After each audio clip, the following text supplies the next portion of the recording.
Give it up for Jamie, everybody. Jamie Bentley. We make you clap twice. This next comment comes to us from Buffalo. She used to be the host of the Buffalo Distilling Company microphone. Give it up for Tanya Barajas, everybody.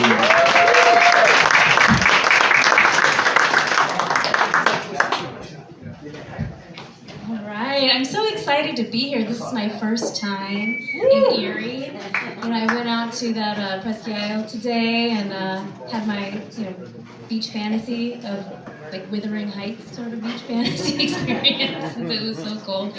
But it's lovely, lovely. I actually am from Southern California. My husband and I moved up to the Buffalo area for work, and the winters are no joke, man. They are still pretty rough. I'm not a big winter girl. I had a very nice, very well-meaning neighbor who told me, Tanya, to get through those winters, you gotta get yourself a winter thing, something that you can enjoy during the season. And she said, you should try cross-country skiing. And I said, no. No. The problem is, I don't like snow, The 8 years that I've lived in the Northeast, I've never made a snowman. I've never made a snow angel. I didn't grow up here. I don't have kids here, so I don't have to touch it. But she was right. I do need to get a winter thing. So I thought curling. Curling is going to be my winter thing. And the reason why I thought curling is because when I was a kid, I was in a bowling league. So I was a fat kid, and my family was like, you need to pick a sport. And I picked bowling because there's no running.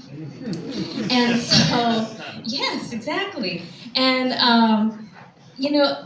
my favorite thing about being in a bowling league was the cafe that was attached to the bowling alley. Every game afterwards, I would go to the cafe and I would get pigs in a blanket. Now, God bless the person who invented that. They looked at a breakfast plate and said, you know what? This could be more dynamic. Dare I say even more adorable? That's my hope for all of you, that someone treats you like a pig in a blanket. And I ordered it so frequently that the waitress was like, you're gonna have your usual? And I was like, oh my gosh, beaming. I was living my best retired life at 8 years old. I had my usual, I had my bowling ring, I had a pinky ring, my first chest hair was coming in. Life was good. So I got into the curling lessons, it really did. And I thought, this is a good investment. This is a good investment because what if I'm at work and there's a happy hour after work, and then, there's a curling sheet next to the happy hour place, and then my arch nemesis, my work nemesis, Carol, is like, we should do curling, because she knows I'm not from here, and she wants me to fall on my ass, because she's a bitch. And she's like, why don't you put some money on it? And I'm like, yeah, why don't you put some money on it, Carol?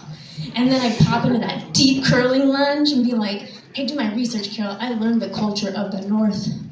Okay, now ask me how many times that's happened. How many times? 0, it's happened 0 times. It was not quite the return on investment that I thought it was going to be. I should have just kind of stuck to football and chicken wings. that would have gotten me a lot farther. I turned 40 recently, 11 months ago. And I look like I knit. I know, and this is not something I think, it's something I know. Because whenever I wear a sweater or a scarf, someone's always like, oh, did you make that? Did you knit that? And I don't mind. It's just, it's my first time being profiled as a knitter. Yikes. Come on, guys. I know there's a lot of white people here, but it's okay. So, you know what? Since I got the look, I decided to lean into it. So I started looking for tutorials. I started looking at patterns. And what I learned was that people who knit and people who crochet have beef. I did not, it's true, I did not know that. I thought they were practically the same thing. The only difference is that people who crochet, they use a hook.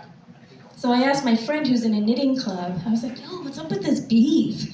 And she was like, You don't invite a hooker to a needle party, Tanya. Damn,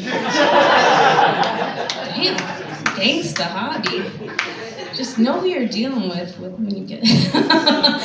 So I was like, I need a new middle-aged identity. So I started getting really into plants. We've been plant people here. Woo!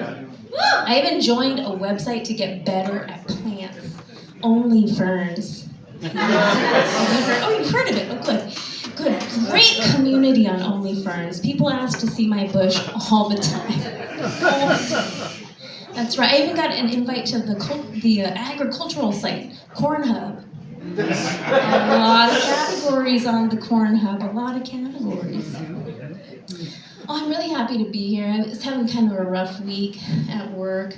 Somebody accused me of sexual harassment. I know, shocking. Because I work from home. I also work in HR. So I gave myself a stern talking to and let myself go with a warning. You know? As part of my job, I do hire people, actually. And so I had a new group this week, and we were just getting to know each other, and we did a classic icebreaker, 2 truths and a lie. So I went first. I'm like, okay, I play pickleball every weekend. I played trumpet for several years, and I also dabble in comedy. And those motherfuckers all said comedy was the lie. So they all looked at this and was like, she can pickle some balls. Hell yeah, I see a paddle in her life. Oh my gosh. So the next person went. She did her 2 truths and a lie. She was like, I've got 4 siblings, I've got 30 pets, and I ran a marathon. Turns out the marathon was a lie. She only ran a 10K. And they were about to move on to the next person. I was like, wait a minute, back it up to those 30 pets. What is that all about? And she was like, oh, I have a dog, I have 2 cats, and I have 27 chickens. And for some reason, I felt relieved when she said chickens, because if you know, chickens are not an animal that you buy in a single unit. Okay, I went to the Tractor Supply store when they had their baby chicks. Minimum purchase is 6, which makes sense. That's what true for nuggets as well. You can't hoard, animal that comes in flocks. Herds, that's hoarding. Flocks, you're good to go. Pet stores will try to pull that shit on you too, though. I had a cousin who went to the pet store for 1 cat, came back with 3 cats. And they told him the cats were bonded. I was like, what do you mean they were bonded? They go to war together? The 27th platoon of kittens in Vietnam? They have matching tattoos? It's too late. After 1 week, he fell in love with the kittens, so he had to keep them all. I do love animals, though. I love a good aquarium. Clap it up if you love an aquarium. Right? Aren't they cool? Very otherworldly. The problem is, even though an aquarium is a little bit better than a zoo, it's still kind of a fish prison. So I do what you do when you visit someone in prison. I press my breasts on the glass. I whispered, I'll wait for you. It's a big tank. So I had to go to the other side for the other fish. It was like, I've been kicked out of like 4 aquariums in this country, which is ridiculous because people are molesting starfish in the touch tank all the time. Okay, just because something is shaped like this doesn't mean that it consents. My name's Tanya Barajas. Thank you so much.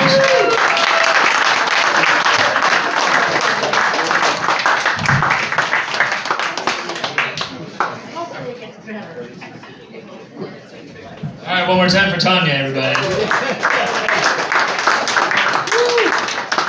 This next comedian, very simple and plain, is just really excited to be here. Give it up for Curtis Cook, everybody.